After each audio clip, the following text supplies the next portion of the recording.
दोस्तों yes bank की बात करें तो पिछले 3 साल से जिस घड़ी का इंतजार कर रहे थे वो घड़ी आज आ गई। और आपने देखा होगा कि आज लॉक इन पीरियड खुल गया। जिसको भी शेयर बेचने थे उनको मौका मिल गया बेचने का। लेकिन आज का ही दिन एक और बड़ी घटना के साथ जुड़ गया, जिसमें आप देख सकते हो कि यूएस की दो बड़ी बैंकें डूबी और उसका इफेक्ट भी बाजार पे देखने को मिला और बाजार में भयंकर गिरावट हुई। तो दो रीजन साथ में बने, एक तरफ तो बाजार में भयंकर गिरावट, बैंकिंग शेयरों में दबाव, और दूसरी तरफ lock in period Khulna. Yes bank के स्टॉक में भी गिरावट काफ़ी ज़्यादा हुई, लेकिन जो रिकवरी हुई है वो बहुत ही ज़बरदस्त है। और ये इशारा है कि अब यस बैंक के अंदर वो जो दौर था वो धीरे धीरे अब थमता हुआ दिखाई देगा, क्योंकि जिसका लोगों को डर था वो तो डर खत्म हुआ है। और जो क्लोजिंग है वो काफ़ी शानदार रही है, यानी निचले लेवल से जो बाउंस बैक है वो काफ़ी अच्छा है।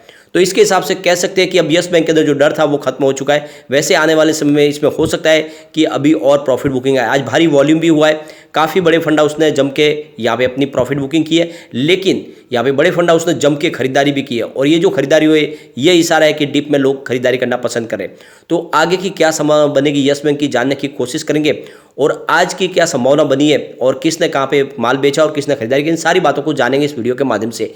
लेकिन फ्रेंड उससे पहले अगर आप पहली बार हमारे चैनल पे आए तो चैनल को सब्सक्राइब कर दीजिए, एक बेल आइकॉन दबा दीजिए ताकि जब भी नया वीडियो बने पहला नोटिफिकेशन आपको मिले। वीडियो पसंद आए तो लाइक शेयर जरूर कीजिए। चलो फ्रेंड्स वीडियो स्टार्ट करते हैं। मैं हूँ आपका दोस्त एस.बी. दवे और हमारे अपने चैनल ऑनलाइन कमाई में आपका बहुत बहुत स्वागत है।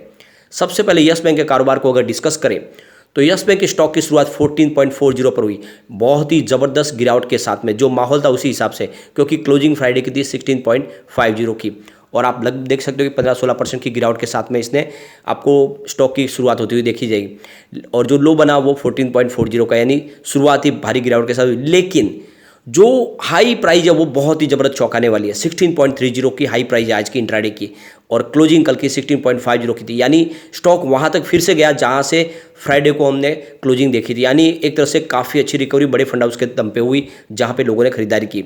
अंत में क्लोजिंग 15.70 के आसपास रही, जहाँ पे 4.85% की गिरावट देखने को मिली। लेकिन जिस तरह से भयंकर बाजार में गिरावट हुई है उतनी गिरावट नहीं होती तो यस बैंक के शेयर में जो क्लोजिंग है वो भी लगभग आपको 1 या 2% की गिरावट के साथ दिखाई देती। यानी जो बड़ा लोगों का डर था वो आज यहाँ पे खत्म हुआ। यहाँ पे जो बड़े फंड हाउस है जिसमें आप देख सकते हो कि काफ़ी बैंकों का बड़ा निवेश है, बैंकों ने यहाँ पे होल्डिंग ली है, वो इस समय यस बैंक में इतनी तेज़ी से एग्रेसिव तरीके से अपनी माल बेचना पसंद नहीं कर रहे। ये आज साबित हो चुका है। अब यहाँ पे हम बीएसई सेंसेक्स की बात करें तो 58,237 के स्तर पे क्लोजिंग दिया है। 897 पॉइंट की भारी गिरावट हुई है, तो काफ़ी बड़ी गिरावट हुई है आज बाजार में। 1.52% गिरा हमारा बीएसई सेंसेक्स।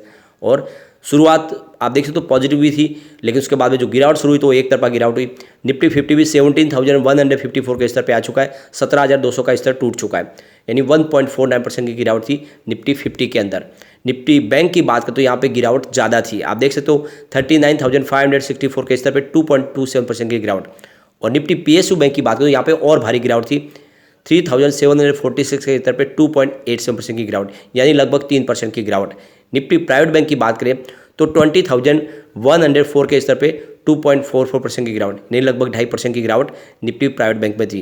तो इस हिसाब से देखो यस बैंक में कोई बड़ी गिरावट नहीं हुई, क्योंकि अगर यहाँ पे तो लॉक इन पीरियड खुला, लेकिन दूसरी तरफ भी देखें तो प्राइवेट सेक्टर की बैंक और उसमें 2.5 से लेके पीएसयू बैंक में 3% की गिरावट है, तो यहाँ पे 5% की गिरावट कोई बड़ी बात नहीं है। यानी इस समय हमें डर बिल्कुल यहाँ पे खत्म कर देना चाहिए कि यस बैंक में भारी गिरावट हो जाएगी। अब वैसी संभावना नहीं है, क्योंकि डिप में यहाँ पे खरीदारी बहुत अच्छी हो रही है। अब यहाँ पे जो आज बाजार गिरा उसके पीछे वजह बनी कि एक तो सिलिकॉन वैली बैंक यहाँ पे डूबा, और उसके बाद सिग्नेचर बैंक भी डूबने की कगार पे है। इसको भी अस्थायी रूप से बंद कर दिया गया है। और सिग्नेचर बैंक के बंद होने के पीछे वजह है कि इसके पास काफ़ी भारी मात्रा में क्रिप्टो करेंसी का स्टॉक है, और जोखिम को देखते हुए इस बैंक को भी कुछ समय के लिए बंद कर दिया गया है। तो यहाँ पे देख सकते हो कि ये सिग्नेचर एक न्यूयॉर्क का रीजनल बैंक है, और सिलिकॉन वैली इससे पहले और आप देख सकते हो कि बंद हो चुका है। और यहाँ पे इसकी कमान फिलहाल सरकार ने अपने हाथ में ले ली है। और आप ये देख ही सकते हो कि जो भी इसका लोगों का जो यहाँ पे निवेश है वो सुरक्षित है, ये सरकार का कहना है, किसी को कोई प्रॉब्लम नहीं होगी। लेकिन एक बार आप देख सकते हो कि जिस तरह से माहौल बिगड़ा उसका इफेक्ट यहाँ पे देखने को मिला, क्योंकि इससे पहले भी 2008 में जब लेमन ब्रदर्स डूबी थी, उस बैंक के डूबने के बाद पूरे विश्व में आर्थिक मंदी आई थी और हमारे इंडिया का बाजार भी क्रैश कर गया था। और यही लोगों को डर है कहीं ऐसा होने जाए। लेकिन फिर भी देखें थोड़ी सी इस समय बाजार में रिकवरी की संभावना तो बन रही है, क्योंकि इंडिया का बाजार इस समय ग्लोबल बाजारों से हटकर थोड़ा सा ट्रेड करता हुआ दिखाई दे रहा है। ये हमारे लिए काफ़ी अच्छी बात है। वॉल्यूम में आज जबरदस्त इजाफा हुआ। पिछले एक महीने पहले इसका 15 करोड़ का वॉल्यूम था, 4 करोड़ की डिले उठाई गई थी। 1 वीक पहले 14 करोड़ का वॉल्यूम होता, 4 करोड़ की डिले उठाई गई थी। और फ्राइडे को 12 करोड़ का वॉल्यूम होता, 4 करोड़ की डिलीवरी है, लेकिन आज 65 करोड़ का वॉल्यूम हुआ। तो लॉक इन पीरियड खुलने की वजह से आज भारी मात्रा में शेयरों की यहाँ पे बिकवाली हुई है। अब यहाँ पे देख सकते हो कि काफ़ी बैंकों की यहाँ पे लॉक इन पीरियड के तहत जगह खुली है, जिसमें आप देख सकते हो SBI के अलावा ICICI bank, Axis bank, IDFC first bank, Kotak Mahindra bank और housing development finance corporation limited, LIC, इन सब की होल्डिंग, जहाँ पे LIC की भी 4% के आसपास की स्टेक है। तो इसमें देख सकते हैं कि काफ़ी लोगों ने अपनी प्रॉफिट बुकिंग जरूर की है, लेकिन यहाँ पे जो सबसे अच्छी बात निकल कर है कि इसमें रिकवरी काफ़ी अच्छी देखने को मिली है। तो आज के ट्रेड की बात करें तो इंट्राडे में 13% टूट के 14.40 के आसपास स्टॉक आया है, लेकिन उसके बाद में देखें तो काफ़ी अच्छा जंप देखने को मिला। निचले लेवल से 12% की जंप भी देखने को मिली और 16.16 का प्राइस भी देखने को मिला। यानी निचले लेवल से आप देख सकते हो कि काफ़ी अच्छी रिकवरी भी देखने को मिली, जितना गिरा उससे अच्छा वापस रिकवर भी हुआ। अब यहाँ पे यस बैंक को लेकर IIFL सिक्योरिटीज़ के अनुज गुप्ता का कहना है कि यस बैंक के स्टॉक के लिए फिलहाल सपोर्ट लेवल 15 का है और इसको बनाए रहने में सपोर्ट सफल हो जाता है, इस सपोर्ट को बनाए रखता है यस बैंक का स्टॉक, तो फिर आने वाले समय 18 का इसका रेजिस्टेंस के लेवल के साथ में आगे आने वाले समय रिकवरी शानदार देखने को मिल सकती है। यानी 15 का जो सपोर्ट लेवल है वो तो आप देखेंगे आज फिर से उसको मिल चुका है, इसका मतलब आने वाले समय डेफिनेटली एक तेजी का दौर शुरू हो सकता है। तो काफ़ी लोगों को आज मौका मिला 14.5 के आसपास खरीदारी करने का, जो काफ़ी लोगों के समय में मन में विचार था कि इस लेवल पे आए तो खरीदारी जरूर करेंगे, और लोगों ने करी भी है। और इसी वजह से इतने भारी गिरते बाजार में भी, जबकि 900 पॉइंट की गिरावट है और लॉक इन पीरियड खुला है, वैसे में तो यहाँ पे 20% का लोअर सर्किट लगने की संभावना थी, लेकिन वैसा हुआ नहीं। इसका मतलब स्टॉक मजबूत है और ये आपको इस खरीदारी के आंकड़ों में दिखाई देगा। आप देख सकते हो बाजार खुलते ही यहाँ पे 9:15 पर 14.85 की प्राइस से यहाँ पे 72,28,000 शेयरों की बड़ी बिकवाली हुई, लेकिन उसके बाद में 9:15 पर उसी समय 14.95 की प्राइस से 46,20,000 शेयरों की एक खरीदारी हुई। उसके बाद आप देख सकते हो 9:15 पर उसी समय 14.90 की प्राइस से 81,70,000 शेयरों की एक और बड़ी खरीदारी हुई।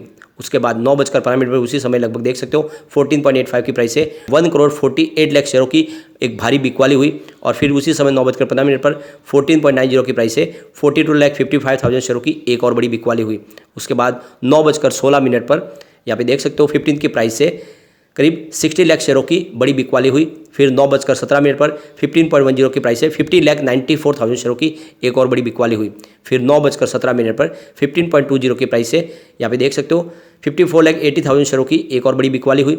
उसके बाद 9:19 पर आप देख सकते हो 15.30 की प्राइस से 41,62,000 शेयरों की बिकवाली हुई। तो फिर 9:19 पर 15.45 की प्राइस से 32,49,000 शेयरों की एक खरीदारी हुई। फिर उसी समय 9:19 पर 15.60 की प्राइस से 32,29,000 शेयरों की एक और बड़ी खरीदारी हुई। उसके बाद 2 बजे 15.85 की प्राइस से 32,82,000 शेयरों की एक यहाँ पे बिकवाली हुई। फिर 3:12 पर आप देख सकते हो फिर से यहाँ पे 15.60 की प्राइस से 26,38,000 शेयरों की बिकवाली हुई। तो ये तो आप समझ रहे होंगे कि काफ़ी बड़े फंड हाउस ने बिकवाली भी की है, लेकिन इसके बीच में कुछ खरीदारी भी हुई है और ये बहुत बड़ा पॉजिटिव ट्रिगर है। इस गिरावट का फायदा उठाया गया। सुबह बाजार खुलते ही आप देख सकते हो बहुत निचले लेवल से लोगों ने जम के खरीदारी भी की है। तो यहाँ पे बात क्लियरली समझ में आ रही है कि जो बुरा होना था यस बैंक के साथ वो हो चुका है और ये अब खरीदारी का मौका बन रहा है, क्योंकि जिसका इंतजार था, जिसका डर था, वो सारा अब निकल चुका है।